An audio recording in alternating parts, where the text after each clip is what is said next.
You're listening to the Angry Designer Podcast, where we help frustrated graphic designers crush the industry chaos, ditch the social BS, and build badass, rewarding careers that actually pay.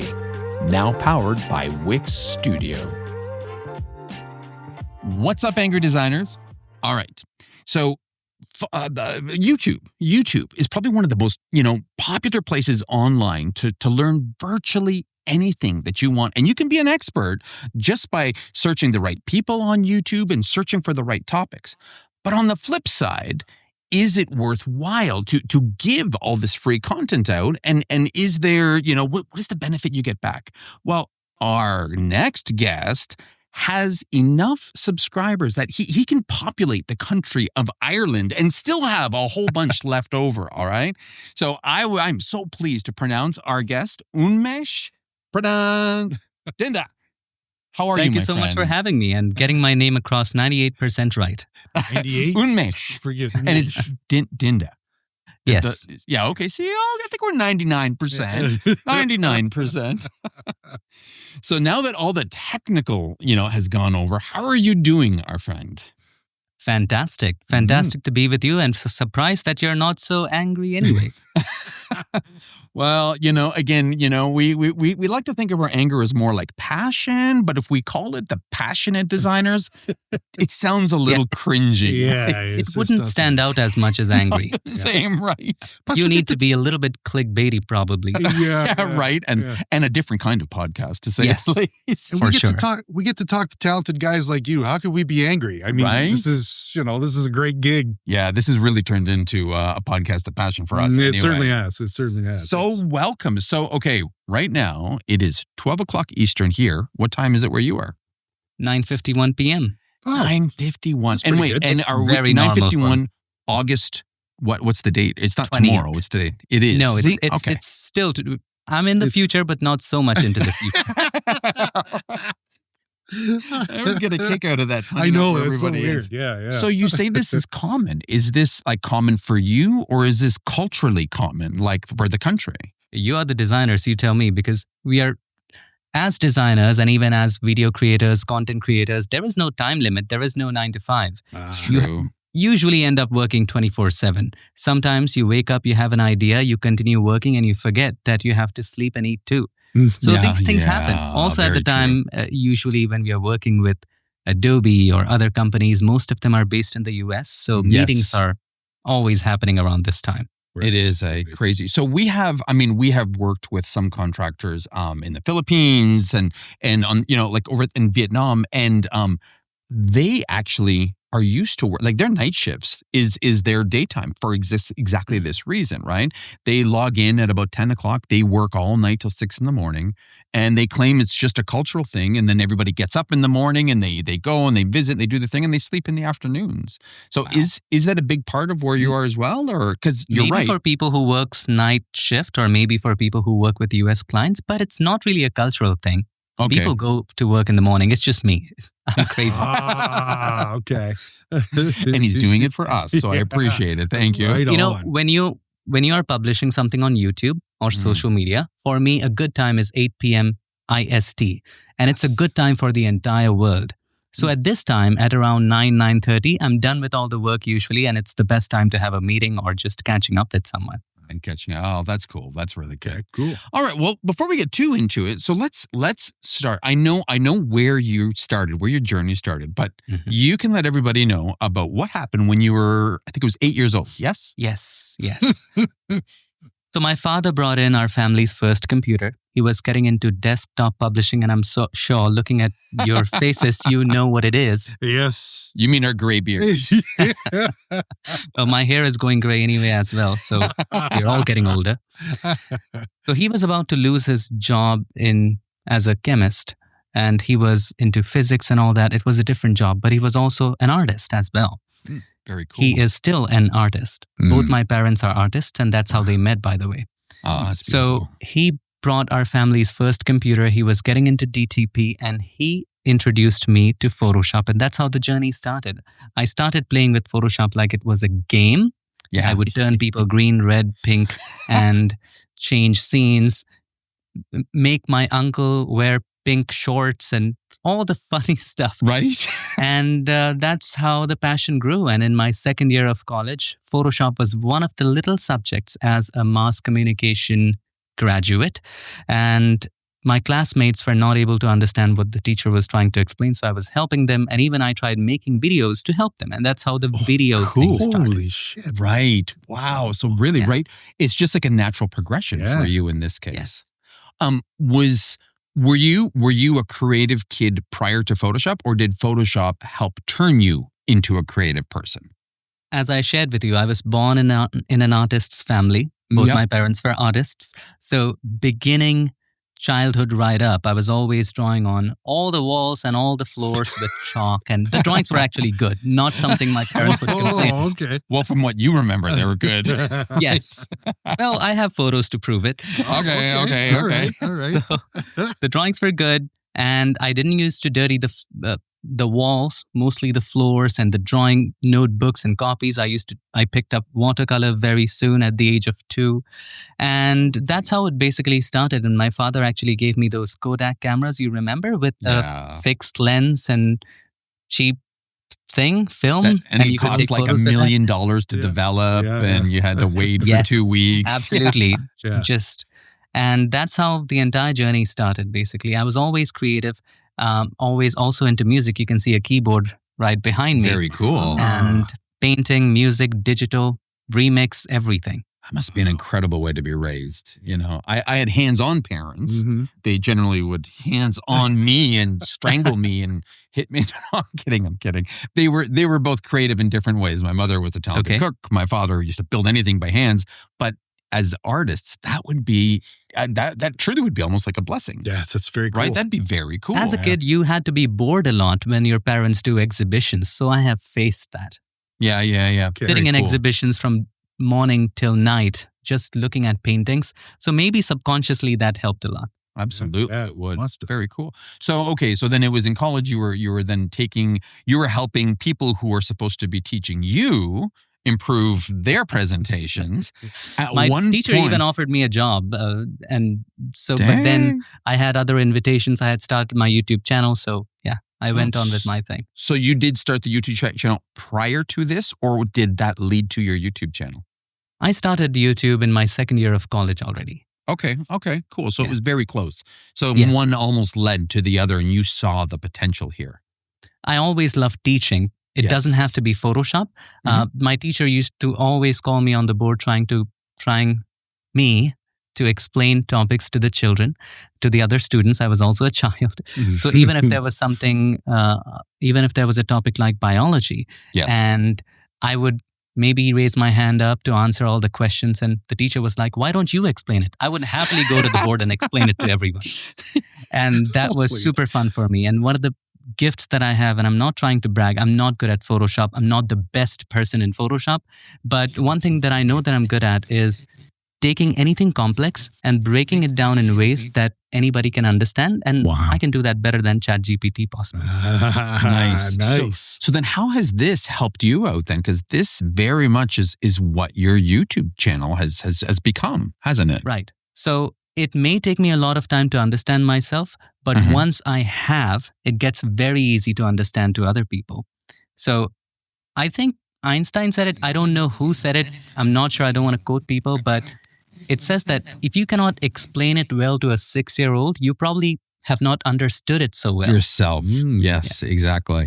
Yeah, and I think communication is what people struggle with most. Yeah. And I think to the detriment, that's why a lot of people end up just focusing on the creative and not the thought behind it, not the actual depth, the strategy, probably because they don't know it themselves. Yeah, and could so they're be. not asking enough questions, or they're not Right. asking the right questions.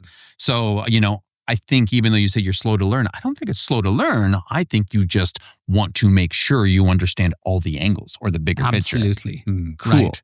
So And obviously, as you talked about communication, I'm so sorry to interrupt. no, it's okay. It's okay. As not just designers, as creators, or whatever kind of content you create, whether it's a piece of art, whether it's design, in today's day and age, it has also become very, very essential that you develop your communication skills, Mhm. because you need to be your own marketer. You need to showcase your work to the people. And in the age of social media, showing the process has become way more important now that you can just press a button and get the result.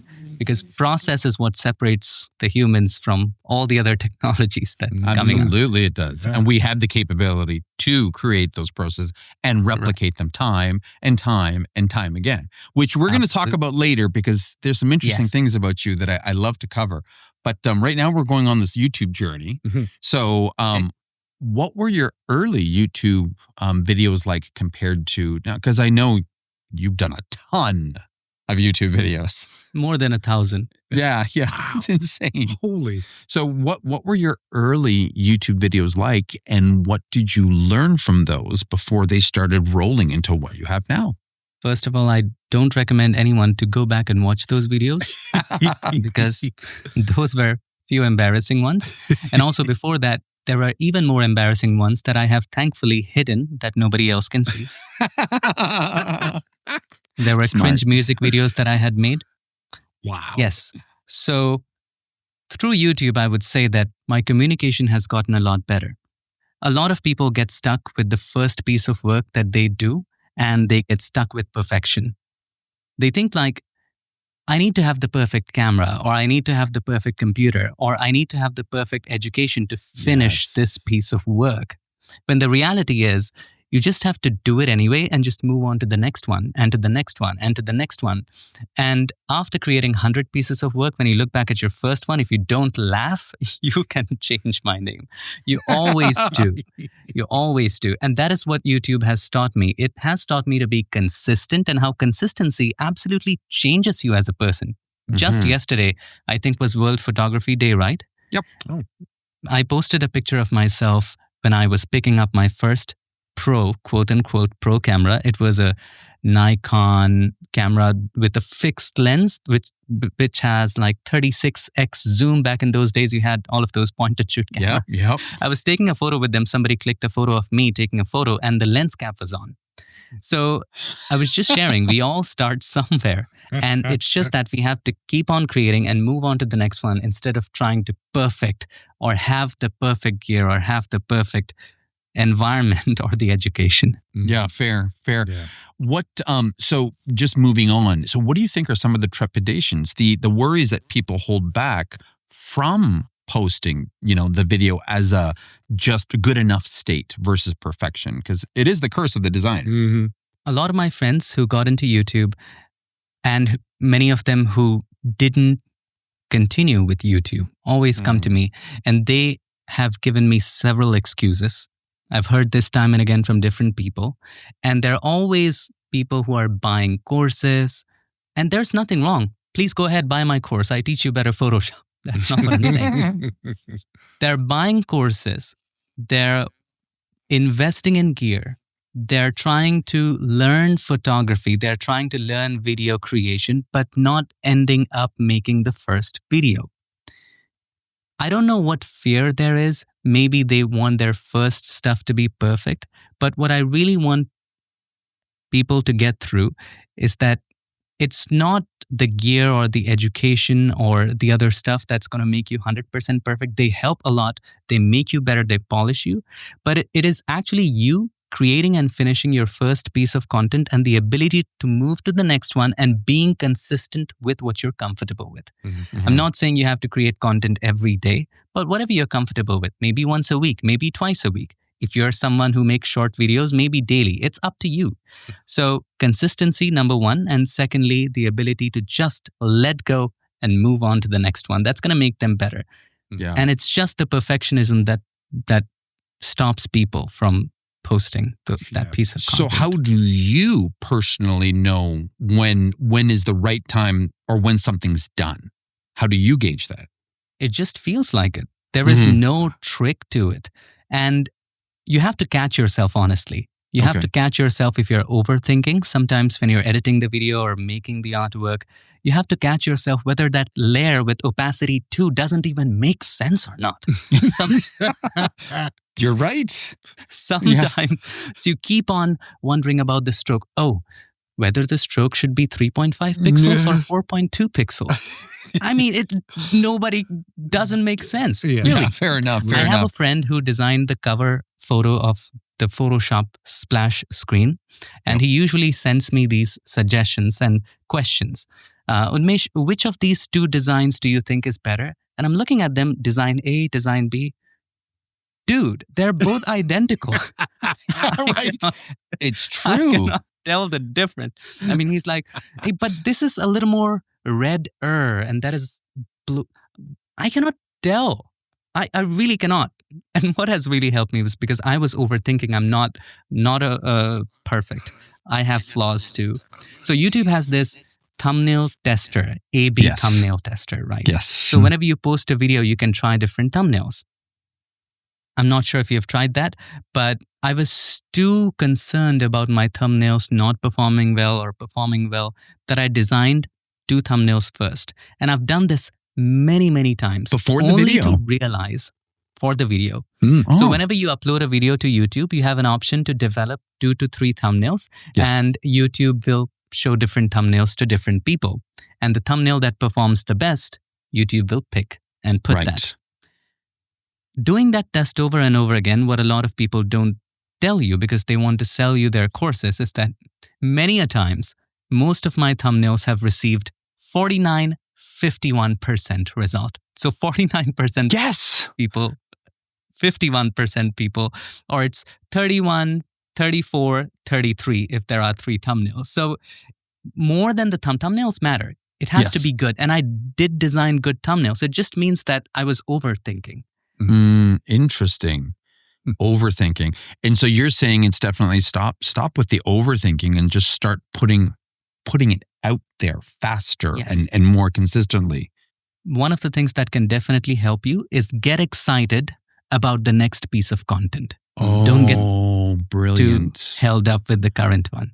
And that would be perfect for designers too. Like, you know, get over this one and work on the next. Like that's perfect. Actually, that's brilliant. To be honest. So then how can we stop designers from falling into this paralysis of perfection? I mean, I think you nailed it actually. Yes. Right? Like almost look ahead at the next project and learn how to, stop. That's brilliant. That's really good, man. Yeah. Okay, so then what would it take for designers to start then building this momentum of progress instead of perfection? Like, so, do you recommend that they stack themselves, 2 weeks worth of work, or just maybe the way they align projects or whatever? I can share what I had done. Now, these days I have been slow because there are other things I'm managing. But when I was starting out in the first 3 to 4 years of YouTube, I had a schedule. And the schedule didn't have to be like you have to post on Monday, then Thursday, then Friday. No, it was simple, something that you can follow through. And it was like, I have to post at least 3 pieces of content a week. That's all. Yeah. You have to choose what is comfortable to you. For me, I have streamlined my content in such a way that, first of all, I don't write scripts. I just turn on the camera. I plan what I'm going to teach. And I have pointers so that I don't get distracted from what I'm teaching. And, it's much harder to make a shorter video than a longer video. Wow. Yes. It's easier to ramble. It's easier to ramble. I think I turned that into a profession. That's a good point. Yes. So I think Benjamin Franklin said that if I had more time, I would have written a shorter letter. Oh, that's amazing. So Cool. Similarly, coming back to the schedule, I had a schedule back then to post 3 pieces of content a week. Right now, with all the responsibilities, I try to post 1 piece of content a week. But just having a schedule that I have to create this many projects or this many personal projects can really help you move on to the next one. That's amazing. So then, okay, your journey on YouTube has 1,000 plus videos. Okay. Yes. Did you know from day one that it was just going to be about teaching and nothing else? Besides the music, of course, the awesome music videos you took down. Yes. I don't want anyone to watch them unless I come up with something new. So teaching is something I loved I've always loved, and I continue to do so. Maybe this also feels like teaching. I don't know why, but and it's easier for me. So it's important. What I have realized, it's important to focus on your gift. For me, the gift is not Photoshop. It's teaching. It's taking complex concepts and breaking it down for people. You have to figure out what you're better at than rest of the people in the industry and actually figure out what you're best at. It can be a simple thing, but you can make the most of it in your way. Yes. In my case, trying to break difficult concepts into simple ones, I attached that with my talent of Photoshop and made content about it. And that's how it worked. Amazing. So, most of social is people flexing. They're flexing on Instagram. Yeah. They're flexing. Look at how great I am. Look at this awesome logo I am. Look at everything is just me. How has, what's the advantage then of being a teacher in the social space versus being a showman in social? I want you to take a look at the people who flex. Yes. Go to their profile and just go to the comment section or just go to the people who like them. You'll figure out they attract a different kind of audience than you do, than the actual teachers do, than the people who are humble.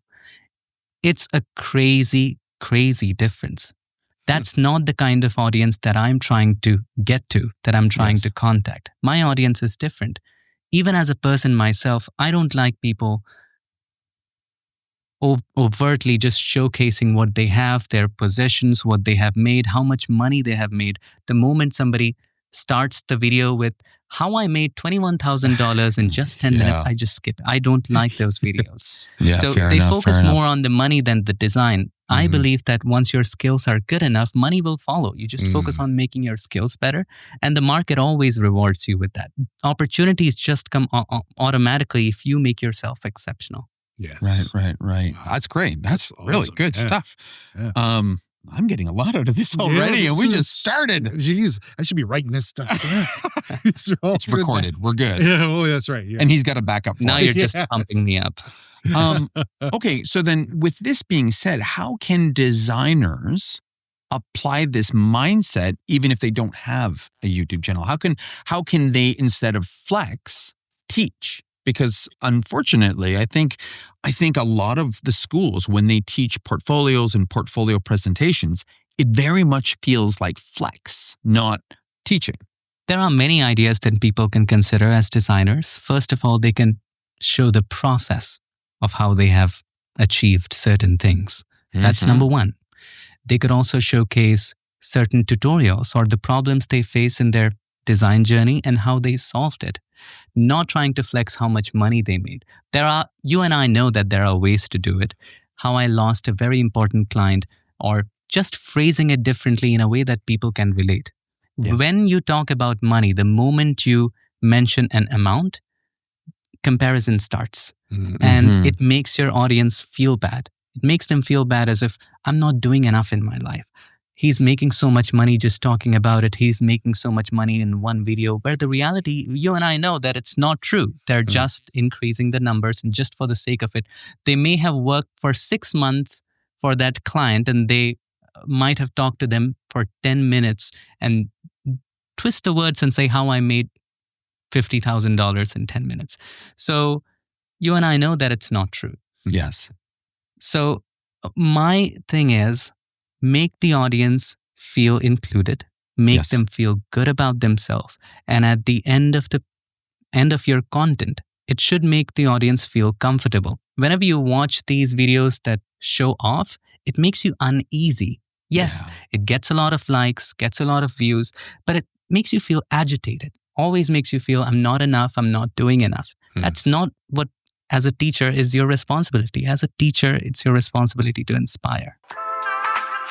And now, a word from our sponsor.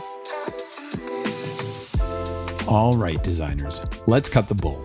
How many times have you had a killer website designed only to watch it fall apart because of code or developer telling you no?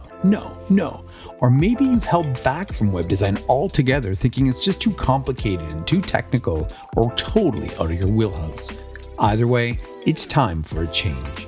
Wix Studio is designed for designers, removing the barriers that limits your designs. Whether you're tired of developers watering down your ideas or too intimidated by the technical side of web, Wix Studio puts the creative power back in your hands. No code required. With a drag and drop interface that feels designer intuitive, plus no code animations and even AI powered tools, you can create fully custom websites that match your vision.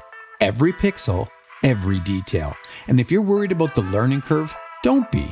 Wix Studio is designed to feel as intuitive as your favorite design tools. Some designers here even say more so. That means you can jump right in and focus on what you do best, designing badass, brand-aligned websites that'll take your business to the next level. So whether you've had enough of developers holding you back or you're ready to finally step into web design, check out wixstudio.com and take control. That's wixstudio.com. Go and take back web design for graphic designers. Now, as a teacher, I think if I'm not mistaken, you've said you learn best by teaching. Yes. Which is a neat concept. And our friend James Bernard also used to go, who also speaks very highly of you.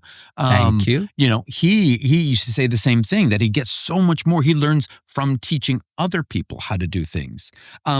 What does, in your opinion, does teaching provide that pure practice or consistency as something provide? When you're learning, you're just learning for yourself. But when you're teaching, you're actually solving the problem of a variety of people. And through that, you learn. For instance, let's say I'm just doing retouching. Yes. That's my job. That's what I'm open to.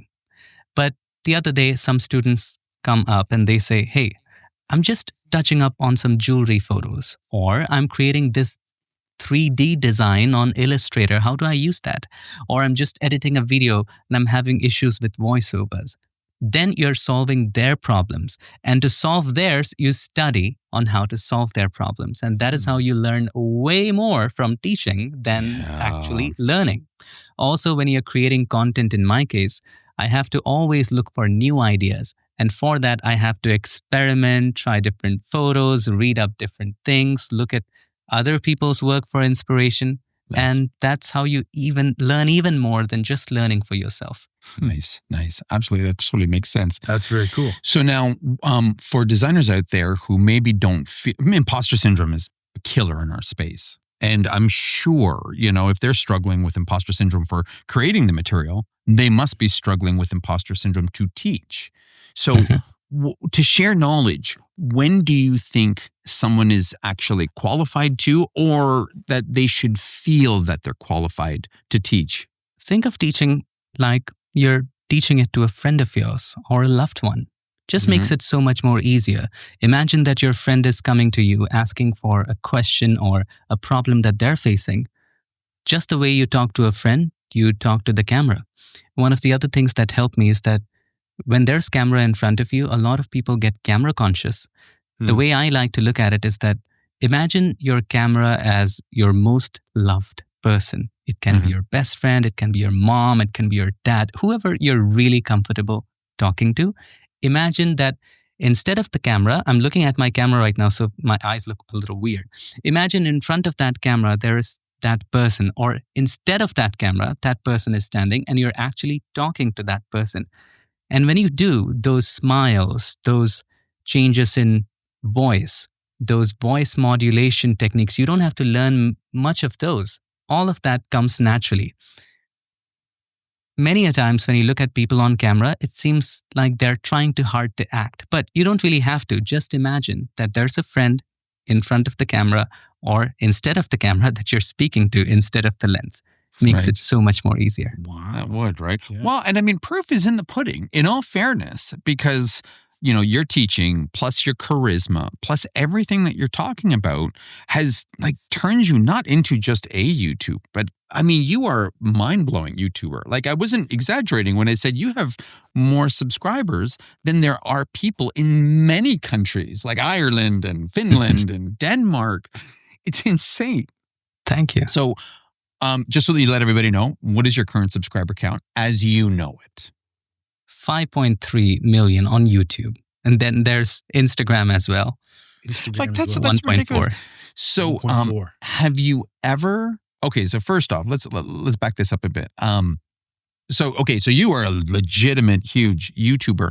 What is that like? I'm curious culturally in India, because I mean, here it's like, as a YouTuber could have 1,000 followers and people flock all over them like they're celebrities. Is it the same, where you are? So being a creator has become a huge deal in the last few years, especially after COVID. There are so many creators, and I feel like I'm a really small creator. No way. And the reason for that being is that when TikTok launched, YouTube, Instagram, both of them started copying that, creating short form content. And through short form content and mobile access, through COVID, a lot of new creators were born, and that's fantastic. But what happened was that earlier, where it was so hard to start a YouTube channel, you had to learn how to operate a camera, you had to get a microphone, you had to get the lighting set up. These days, it's not that hard. That led to a lot of creators just getting into this space, and there's just so darn much competition. It's very common for people these days to have 10, 20 million followers. There are people even who grew to 50 million followers in 1 year just by doing shorts. So I don't feel like I have achieved a lot. It's just a normal thing. Okay, but I mean, there is something different between shorts and what you do. Yes. Because what you do is shorts are kind of like a fast fix. It's like that, adrenaline kick that you get, where what you have is legitimate content, that you provide value. And so, one could argue that your 5 million would be more valuable than, someone else's 50 million. No disrespect to anybody who's got 50 million. But, do you feel that long form content, provides more, I think it does provide more value, no? It's much harder to create long form content. Yes. It does provide more value, and it does attract a kind of audience that I appreciate. Let's put it just that way. Nice. Yeah, no, that's very cool. Yeah. That's very cool. A kind of audience that is professional, that is invested, who actually want to learn design. Yes. Now, I'm very grateful for 1 or 2 of my shorts getting a lot of views, like 10, 20 million views. But if you look at the comments of that shorts, you would realize that many of those are not really into Photoshop. And those videos got viral just because of weird things. I had made a long form video many years ago about sweat patches. Let's say you're wearing a shirt, there's a sweat patch, and how to fix that in Photoshop through a lot of different techniques of targeting and hue saturation and all that different things. Now, I made a short video for that very recently, which got a lot of views, maybe 6, 10 million, something like, I don't remember. Yes. Now, majority of the views, I would say 95% of the people who watched that video were only watching that video because the sweat spot kind of made sense for them. It made the video funny or something. They were not really into Photoshop. And if you read the comments, many of them would be like, hey, what app is that? What are you using? Can I use it in my phone? So, truth and point. Absolutely different audience from the one from long form videos. And they're not the audience that are interested in your course or learning or so if designers want to create content, then in that sense, do you think, so in that sense, right, a little different. So, because you're definitely, teaching, for a designer, should they focus on something long form, or is there advantage for them doing short form if they want to attract clients? I think both forms are very, very important. Long form videos, let's say you posted a long form video. And my case is different, Photoshop tutorials. I think designers would be very similar to that. We are not talking about entertainment here. Entertainment is an entirely different thing. Right. I can tell you what I can relate with. When you post a long form content and say you got 10,000 views, and then you post shorts and you got 500,000 views, those 10,000 views or 20,000 views are going to be more valuable to you than the 500,000 views. Absolutely. Right. Right. And I don't usually like to talk about money. People think that I'm a billionaire and I make boatloads of money. But let me just share with you. When you look at shorts, when you look at the back end of shorts, let's say you got 500,000 views, it may even just make $2. Right. So, Wow. you know that, right? Yeah. And yes.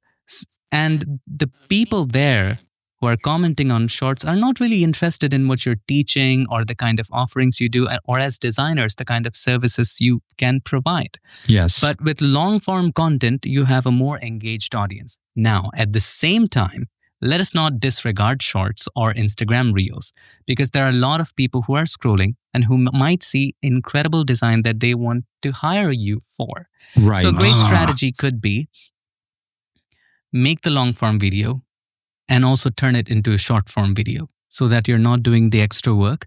At the same time, I also recommend not just chopping pieces from the long form video and having the short form video created from it. For a podcast setting that works. I know, we're guilty of that. I'm trying. Podcast setting works fantastic. But if you're teaching something, showing a process, yes. Imagine you're showing a process over 10 minutes and you're just chopping up in a short form 1 minute video. It doesn't make sense. So record the entire thing again, made for a 1 minute video that grabs attention in 2 seconds and shows the process in a nice way. Maybe add some music, or maybe no music. Maybe your voice is good enough so that you don't have to add the music. Be very creative. It's just a very condensed form of content. Very cool. Chopping is not something I like to do. Right. Especially in this field. Entertainment is different. Let's not look there. Fair enough. So, you've been at this for years. You have, incredible following. There probably was a point where you started seeing your numbers going up, and you're just like, holy cow. Did you ever feel like you were sacrificing, quality of tutorial for views? Like, I'm sure you're very analytical. You're probably studying, seeing what gets more than 50%, what gets less, what hooks, what doesn't. Have you ever tried, been guilty, felt guilty? That's a very good question. And especially when I was starting out in my first 5 years or 6 years, I never looked at analytics. Never did. Wow. And I always was focused on creating one piece of content. Once it's done, excited about the next, doing it, moving on to the next. Because once you start focusing on the analytics, it just takes away from the fun of creating what you actually want to do and what you actually want to share. Yes, sometimes it helps looking here and there, but I think it just helps if you don't focus too much on the analytics, especially when you're starting out. Yeah. Interesting. Okay, so YouTube celebrity, we talked about this in India. What about, what is it like being a graphic designer in India or as a designer? I mean, obviously, again, we talked about cultural differences. I'm curious what the job market's like, if it's I don't know, just curious as opposed to what we're like over here in the West. Okay, first of all, I'm not a professional graphic designer. Fair. The most designing that I do is for my thumbnails. Yes. However, I have some friends and I can share some insights with you. It's definitely a booming market. A lot of people are getting into it. And mostly this is a good market because you can collaborate worldwide. You can have clients from the US, you can have clients from London, you can have clients from anywhere in the world, right? So just putting yourself out there, building a brand. Many of my friends started out as working for an agency, and then they moved to becoming freelancers where they post their stuff on Instagram, grew their audience, and from one thing to another, grew their network. And now they're working with big players like UNESCO and other major brands, Adobe. Yes. So this thing allows you to, first of all, collaborate, work worldwide, and it's a great thing. But yes, recently people have been concerned due to the technology advancements. Yeah, that's a huge conversation. We're definitely going to touch. Yeah. Well, I mean, let's just what is it? The elephant in the room. Address that, right? Yeah. AI is scaring everybody, right? And you, as a YouTube expert, you're seeing, tools, AI tools being embedded into Photoshop that now used to give us superpowers, right? They used to give us, we used to be able to create, documents, images that were 20, 30, 50 layers big. I've heard people in the hundreds, and it would take you days and people would be like, wow, you're incredible. Now you can do it with a prompt. Right. And YouTube is, almost generating that. Just generative fill alone is fantastic. That's incredible. And that's also scary. What is your feelings? Because this is very much a big part of what you work on every day on AI and its effect on Photoshop, first and foremost. Inside of Photoshop, AI can help you in great, massive ways. Now, it does have its limitation. And I'll tell you this, I don't know what's going to happen in the future. I don't know what's going to happen tomorrow. But as it stands now, there are many ways that it helps you in just not doing the manual work. For instance, you have photo where there's a lot of wires and cables. It doesn't take an artist's passion to just remove each and every wire and cable. But now you can do it with a button and skip with all that stuff. And that's a good thing. Another thing was, if you wanted to remove distractions, it took a lot of precision. It took a lot of time. You can do it with generative fill and take away the manual work. Right? Yeah, and good point. There's Harmonize that's recently come where you can just merge two photos. And that is not perfect.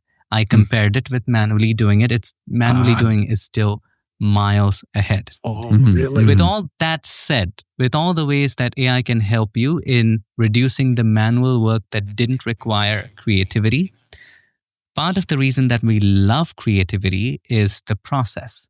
And when AI actually takes away the process and gives you a result in one click, it doesn't sound as good. Now, here's the AI's limitation. You will find a lot of videos on YouTube which talk about how you can create an entire branding in ChatGPT with the mock-up and the logo and the design and everything. And we know how quote-unquote good that is. And here's the problem. Even if it gets it mostly right, once you start to pixel peep, you will start to see the flaws. The colors won't be consistent. They won't exactly have the hex code that you want. They will have some minor variation. You won't be able to change the font or change the text. You won't be able to make any adjustments if a gap is 5 pixels and a gap someplace else is 6 pixels. You would have to just type the prompt again like you're just playing roulette. It's just a slot machine. And the next time it generates something, it will get that right, but other things will be out of place. And by the time you're doing all that, you could have just created it yourself and have the flexibility to adjust it however you want. Right. So that's the flaw of that. So that's the flaw now. Right. Right. Because you are so into Photoshop, clearly an expert, what do you think the future of Photoshop, Affinity, Canva, or even more so, the future of design software once AI continues the way it is? 'Cause I don't think it's going anywhere. I don't know. And I have no fear in saying that because every day you wake up, there's a new AI tool. And I'm tired. I'm tired. When Mid-Journey came around, we were like, wow, this is incredible. It blew everyone's minds. But these days, don't you think the threshold of getting wowed has become so high that, another AI tool, another day, it's fine. Let's move on. You're absolutely right there.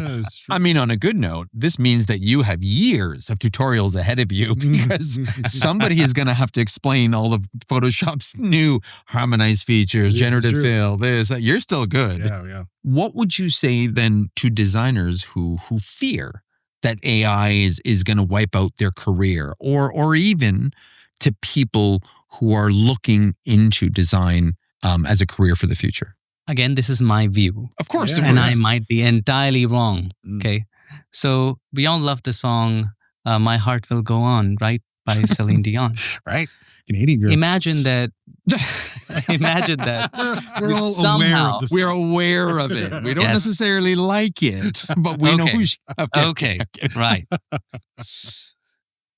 So imagine you get to know that that song is not sung by her and it's AI generated. How would that make you feel? Not so good, right? Ripped off. It wouldn't make you feel like listening to the song again. Wouldn't make the song so special. What, in my eyes, what makes a creation special is the person behind it, is the thought behind it, the human behind it. And that is something you will never get with AI. That's no true. matter what you do, no matter how good it gets. Yeah. And at some point, I think that as we go further in the future, there will always be a market for content that is tagged as non-AI.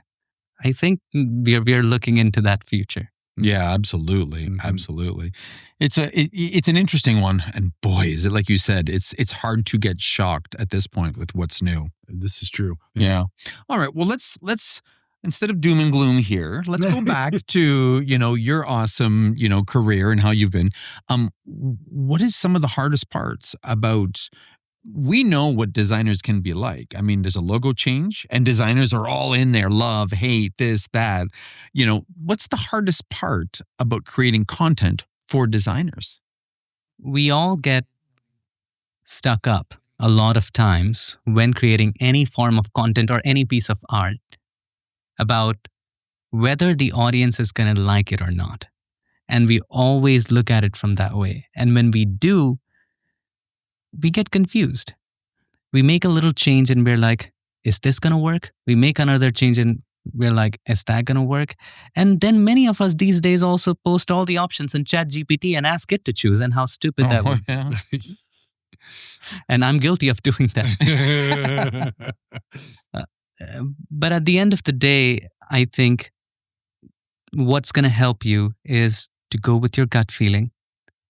And because at the end of the day, it's your voice. It's an extension of you. Your art is an extension of you. So it has to stand out. It has to be unique. It doesn't have to be created according to what you're thinking about, what your audience is going to like. Now, there is a big difference. I'm not asking people to be a rebel here. There is another thing. When it comes to content, you also have to consider what your audience will get the most value from. If you're just being a rebel and your audience is not getting any value off of that, then what is the point?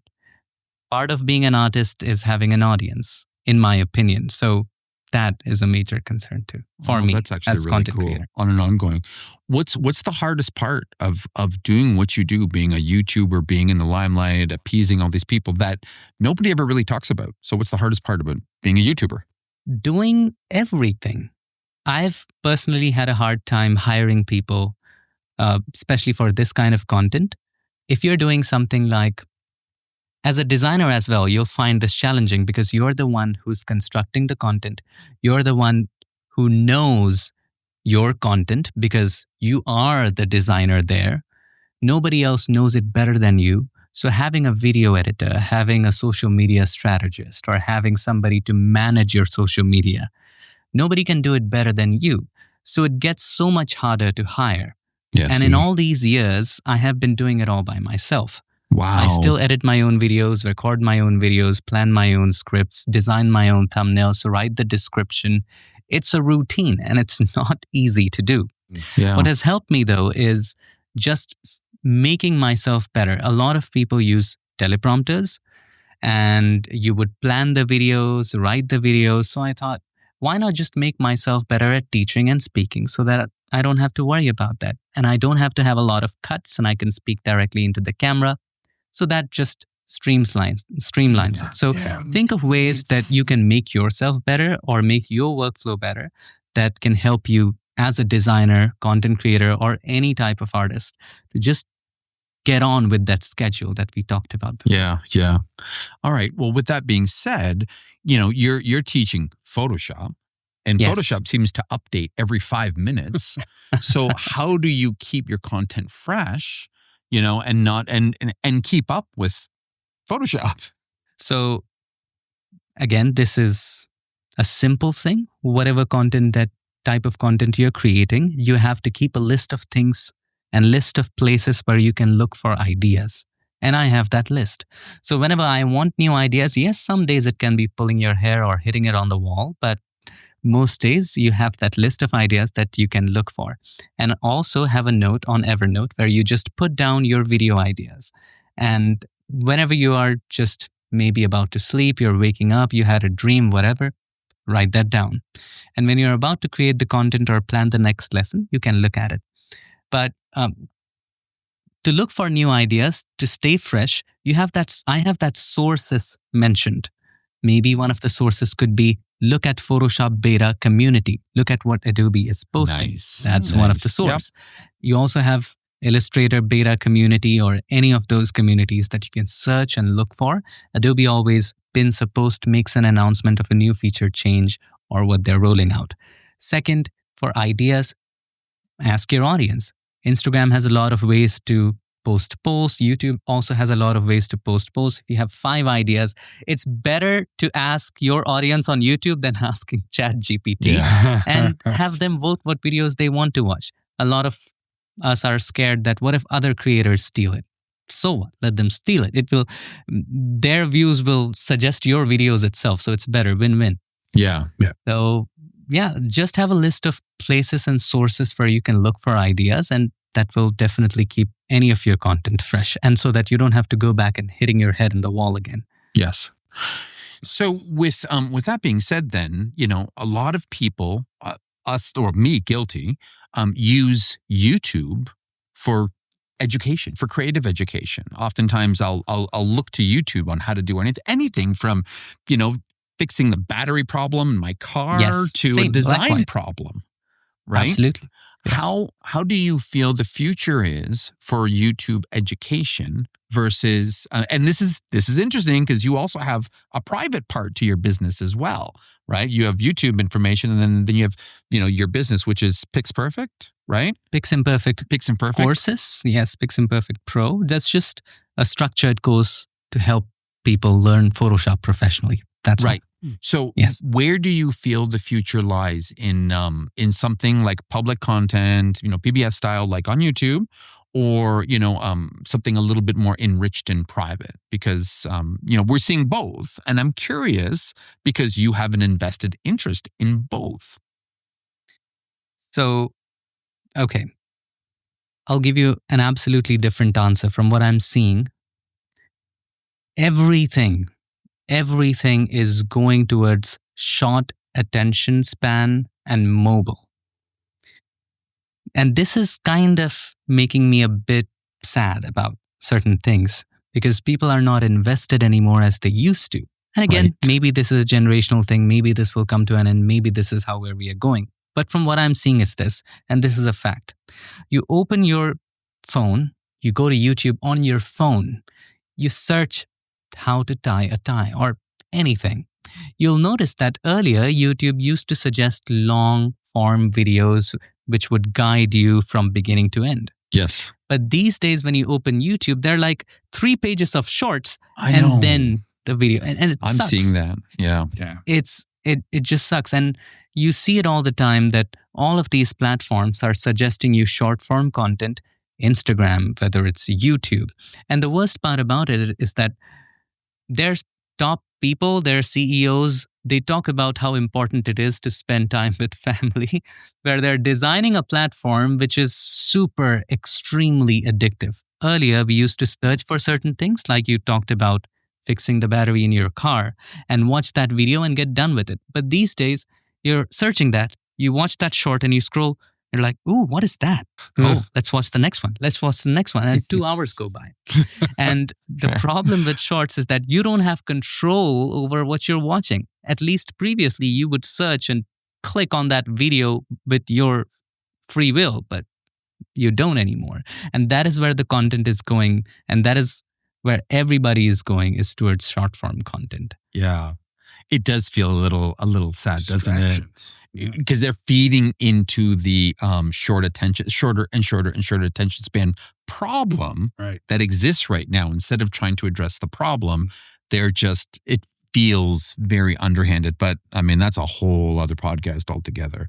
Another thing you must have seen if you look at long form videos these days is to get more views. You will notice that in many long form videos, which have 10, 20 million views, I wouldn't name channels, but there is this trend of over editing in content these days. It's not just people turning on the camera, speaking to the camera, but within 10 seconds, you'll probably see 20 cuts and 20 scenes. If you watch any kids show, a super addictive kids show that people have talked about in public and condemned, you would notice in 10, 20 seconds, there are like 50 cuts. I'm exaggerating a bit, but you get the point. And it really hurts your brain. Yeah. It drives me nuts because I will see my child, and I'm guilty of it too. They now will take like a short, cut it in half. The top half is a person talking, and the bottom half is just a video game going through right. it. Right. It has nothing to do with it. In case you lose that 3 seconds of attention, you can just watch on the video game. Get back up your attention. It's so true. It's horrible. It's horrible. It's horrible. Jeez. Okay. So running Pix Imperfect, okay, which is, it's more than just tutorials. Now it's an official business that you're running. Okay. What's the hardest part about being both an artist and an entrepreneur? That you have to do the parts of it that you don't like. Earlier, when I was starting out, it was just creating videos and it was all fun. You're only involved in creating. You wake up and you felt so grateful. I felt so grateful to wake up. Oh, today I get to create another video. I get to plan another video. I get to be in front of camera and I get to just make the audience a bit more educated by the time they have spent 10 minutes, 12 minutes watching the video. Yeah. But with time, as you begin to grow your business, grow your channel, and take care of other things because you also have to pay the bills, you end up doing things and parts of the business that you don't really like. For instance, I absolutely don't like taking care of emails. It just piles up and someday I have to answer it all. I absolutely don't like the little things of it. Like customer care, I love helping people, but technical help with the account, so many other peripheral things that come along with creating a business. And it's no more just creating. Creating becomes maybe 20-30% of it, but the rest of that creeps in. And it's hard. I have to say, I'm struggling with it. I used to have a lot more fun in the earlier days than I do now. Yeah. Yeah. That's a reality. You feel bad. However, you do have a country's worth of followers. So I guess there should be something expected there too. So, but I get what you're saying. It's hard to keep up at times. What is through all this, what is one really hard business lesson you've learned as a creative then? Business lesson. All right. I'd say this. Do not forget your roots. Do not forget the core of what made you you. In my case, I would say that YouTube is what started giving me a lot of opportunities. It is through YouTube that I got my first invitation to a conference called Shutterfest in the US, and that made me travel outside of the country for the very first time in my life. And performing there, I got another call to teach at Photoshop World, and there Adobe saw me. They called me at Adobe Max. So one opportunity led to the other. Good. So what's important to remember here is that what gave you the opportunity, in your case, it could be a simple content creation, in your case, or blog or a podcast, and getting all these opportunities. All I would request you to do is to not get caught up in the opportunities and forget the thing that gave you the opportunity. So usually what happens is that, that opportunity is making me a lot of money, or that opportunity is giving me a lot of exposure. And in that, we forget the core. And then the core starts to get hurt and you get less and less opportunities and it starts to die down. Right. So do not forget the root that makes you you. Yeah. Yeah. Cool. That's brilliant. That's awesome. Yeah, that's very true. All right. I got one hard one here. Okay. If YouTube came and said, Unmesh, you're too handsome, you need to leave some traffic for the rest of YouTube, and they took away your channel, what would be the first thing that you would do, or the path that you would do to start rebuilding? Would you continue to do as you were? Would you try a different direction? Is there anything you'd change versus what you've done now? I would have a lot of advantage now because I already have a history of 1,000 videos. I already have the experience and I already have the content. So maybe 8 years ago, I made a video about how to change background. But right now, a lot of things have changed. Techniques have changed. Technologies have come up. It will be an insanely good opportunity to start a brand new YouTube channel with all the updated techniques, with the skills that I have today and the setup that I have today to make the content more engaging and to just start rebuilding. Also, in all of these years, I have learned that a career like YouTube and even being a designer or any kind of freelancer, and this is a different advice that I like to share with everyone, and that is, this is not a corporate job and income is not fixed. Some months you're going to have income and some months it's going to be zero, and there can be months of losses too. So it's important always that whenever you do make an income, don't have an attitude and buy expensive things. Instead, take majority of that and save it in an emergency fund and invest in something that you understand. That's all. And in all of these years, what I have attempted to do is to create a surrounding or an investment where I can just continue making videos and handling my business without having to worry about a lot of things, without having to worry about whether I have food to eat or not. At least that I wanted to cover. Yeah, absolutely. Brilliant. All right. Well, here, let's finish this off with what is one thing right now that's making you angry about YouTube or the industry or about Photoshop or AI? Just one thing right now that is just, it constantly gets your gripe. AI. Really? As much as I like talking about the tools and the new things that's coming up, I hate to see what it's doing to people. People are getting comfortable with good enough. Yeah. And that's the fallacy of AI. And not just getting comfortable with good enough, but losing the joy of the process. AI can do lots of wonderful things. I'm sure in future it can get even better and maybe turn into human, whatever. At the same time, you're losing your ability to think. You're losing your ability to create something out of this world. I'm not sure how AI thinks. I'm not an AI expert. But from what I have had my experiences with AI, it doesn't give you anything out of the box like ever. It just gives you a mix of ideas that it has been trained on. If you have time, I can share a little example. Just yesterday, I was sending out an email for the World Photography Day. And I did ask ChatGPT, what can I talk about? And I also tried to be smart. I told it, hey, think like the top 1% of experts in the industry when it comes to branding, marketing, communication, storytelling. People like Seth Godin and all the other experts. Think like them and give me an email that will touch the hearts of people. And every time it gave me an email, you could just tell it was ChatGPT. The style, the M dashes. Oh my gosh. M dashes. If nobody realizes by now, they're being laughed at. And it was horrible. And the way it phrases those words, like photography is important. You have to learn this. No fluff, no skipping. It just has a way of saying things. And then I was like, let's put this aside. Let's think about my life. And it reminded me of a time when I was scrolling through photos of a person who has taken a picture of me that I was talking to you about, of holding my first camera with the lens cap on. And I used that and I told my story to people. And that had one of the highest open rates ever. And people actually responded to it. Unmesh, that's such a wonderful story.